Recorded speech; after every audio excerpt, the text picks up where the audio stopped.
الحمد لله القائل فقل اعملوا فسيرى الله عملكم ورسوله والمؤمنون وستردون إلى عالم الغيب والشهادة فينبئكم بما كنتم تعملون أشهد أن لا إله إلا الله وحده لا شريك له وأشهد أن محمدًا عبده ورسوله اللهم صل وسلم على سيدنا محمد وعلى آله وصحبه أجمعين أما بعد فيا أيها المسلمون اتقوا الله أوصيكم وإياي بتقوى الله فقد فاز المتقون قال الله تعالى يا أيها الذين آمنوا اتقوا الله حق تقاته ولا تموتن إلا وأنتم مسلمون. Hadirin sidang Jumaat yang dirahmati Allah Subhanahu wa taala.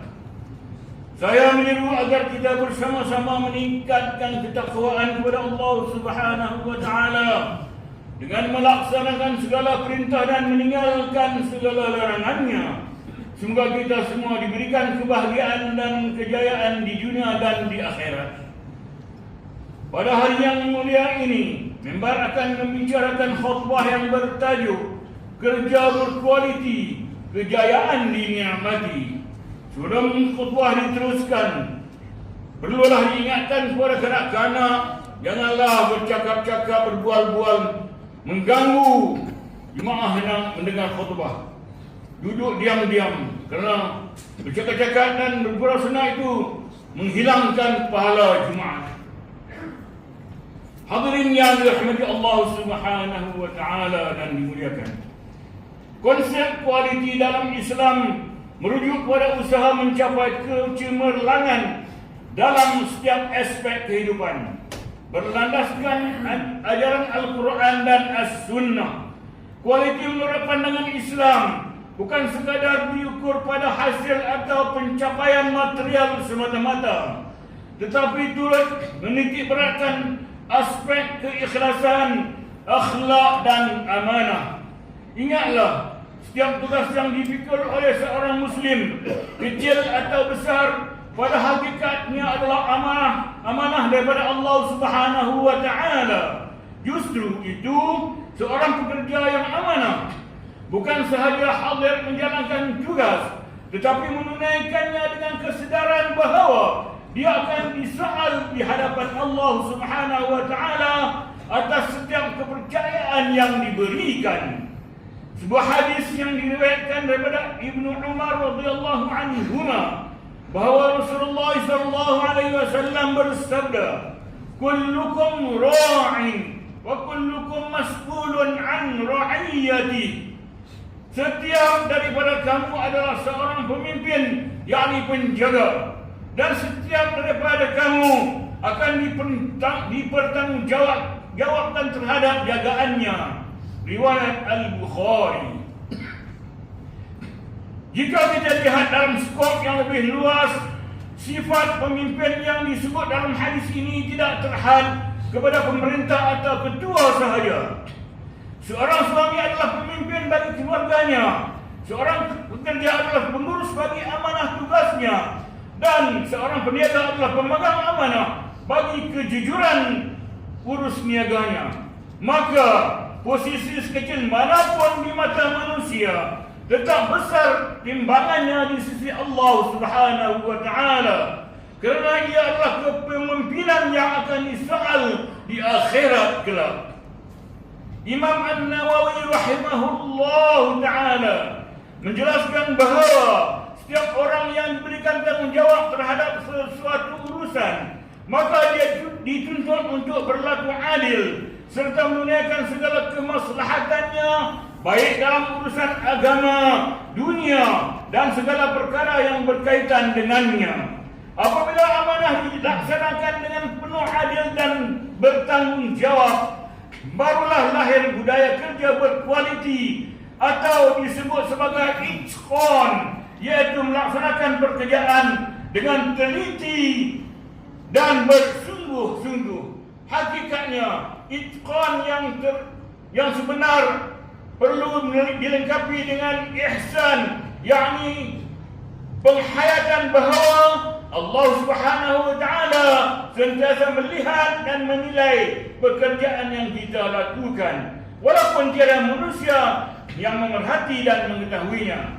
Hadirin jemaat yang dimuliakan, antara ciri utama kerja berkualiti menurut Islam adalah bekerja dengan niat yang ikhlas kerana Allah Subhanahu wa taala. Sebanyak manapun hasil sesuatu kerja, jika niatnya tidak lurus, ia hanya menjadi kesibukan dunia tanpa nilai di sisi Allah Subhanahu wa taala. Sebaliknya, pekerjaan yang paling mudah sekalipun apabila disandarkan dengan niat yang betul akan bertukar menjadi ibadah yang diganjari pahala. Sayyidina Umar bin Al-Khattab radhiyallahu anhu meriwayatkan bahawa Rasulullah sallallahu alaihi wasallam bersabda, "Innamal a'malu binniyat." Sesungguhnya setiap amalan itu bergantung kepada niat. Riwayat Al-Bukhari dan Muslim. Ramai yang mengeluh kerja itu memenatkan, membosankan, malah setengahnya merasakan hidup hanya berputar pada rutin yang sama setiap hari. Bangun bekerja, pulang dan tidur. Namun hakikatnya yang memberatkan bukanlah kerja itu sendiri, tetapi kekosongan makna di sebaliknya. Apabila seorang guru meniatkan pengajarannya sebagai wasilah menyebarkan ilmu dan seorang doktor meniatkan perawatannya sebagai wasilah meringankan penderitaan manusia, kerja yang sama tidak lagi terasa seperti belenggu, baliknya bertukar menjadi jalan meraih redha Allah Subhanahu wa taala. Hadirin yang berbahagia, sejauh manapun kita bercakap tentang keikhlasan dan pahala di sisi Allah Subhanahu wa taala, realitinya pada hari ini terdapat sebahagian masyarakat yang masih memandang ringan terhadap kualiti dan amanah dalam pekerjaan. Ada yang datang lewat, tidak menyiapkan tugasan dengan sempurna, menyalahgunakan kuasa, mengambil rasuah dan menipu dalam urusan pekerjaan. Semua ini berpunca daripada lunturnya ketakwaan dalam diri, sehingga seseorang sanggup mengambil apa yang bukan sebenar haknya.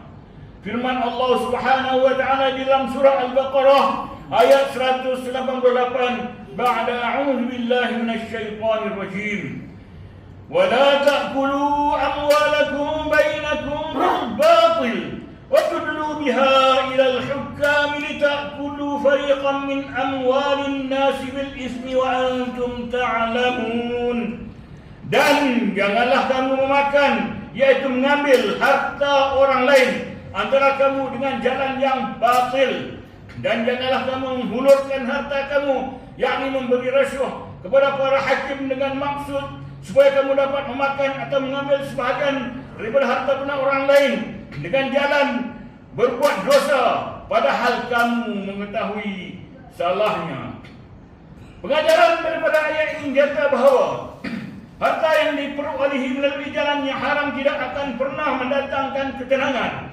Walaupun pada zahirnya kelihatan mewah, namun hakikatnya ia dibina di atas kezaliman terhadap hak orang lain. Sebaliknya, seorang pekerja yang jujur, walaupun gajinya sedikit, hidupnya lebih tenang dan berkat, kerana setiap sen yang dibawa pulang kepada keluarganya adalah halal lagi diridai Allah Subhanahu wa taala. Di sinilah letaknya kaitan antara ketakwaan dengan ketenangan. Oleh yang demikian, marilah kita membina budaya kerja berkualiti bersandarkan kepada ketakwaan. Didiklah diri dan keluarga menjadi insan yang rajin, amanah dan pernah bersyukur. Mudah-mudahan kita menjadi hamba Allah Subhanahu wa taala yang bekerja dengan ikhlas dan amanah. serta berbagai kejayaan di dunia dan di akhirat. Sidang Jumaat yang dirahmati Allah Subhanahu wa taala dan diraikan. Sebelum mengakhiri khutbah, berikut adalah beberapa perkara yang boleh dijadikan pedoman. Yang pertama, kita hendaklah meyakini bahawa Islam adalah agama yang menitik beratkan kualiti dan kecemerlangan dalam setiap amalan dan urusan yang dilakukan. Yang kedua, kita hendaklah melaksanakan amanah sebagai hamba dan khalifah Allah Subhanahu wa taala dengan penuh keikhlasan dan tanggungjawab, serta sentiasa berusaha meningkatkan kualiti setiap amalan. Kerana itulah kunci kejayaan di dunia dan di akhirat. Dan kita hendaklah meyakini bahawa setiap pekerjaan dan amalan yang dilakukan akan dihitung di hadapan Allah Subhanahu wa taala, serta diberikan ganjaran atau balasan yang sewajarnya. A'udzu billahi minasyaitonir rajim. الذي خلق الموت والحياة ليبلوكم أيكم أحسن عملا وهو العزيز الغفور. Dialah yang menjadikan mati dan hidup untuk menguji kamu bahawa sesiapa antara kamu yang lebih baik amalannya, dan Dia Maha berkuasa, yakni membalas amalan kamu, lagi Maha Pengampun, yakni bagi orang yang bertaubat. Surah Al-Mulk ayat yang kedua. Barakallahu li wa lakum fil Qur'anil azim wa nafa'ani wa iyyakum bima fihi minal ayati waz zikril hakim wa taqabbala minni wa minkum tilawatan innahu huwas sami'ul alim. Aqulu qawli hadha wa astaghfirullahal azim li wa lakum wa lisa'iril muslimina wal muslimat فاستغفروه إنه هو الغفور الرحيم. أعوذ بالله من الشيطان الرجيم. بسم الله الرحمن الرحيم.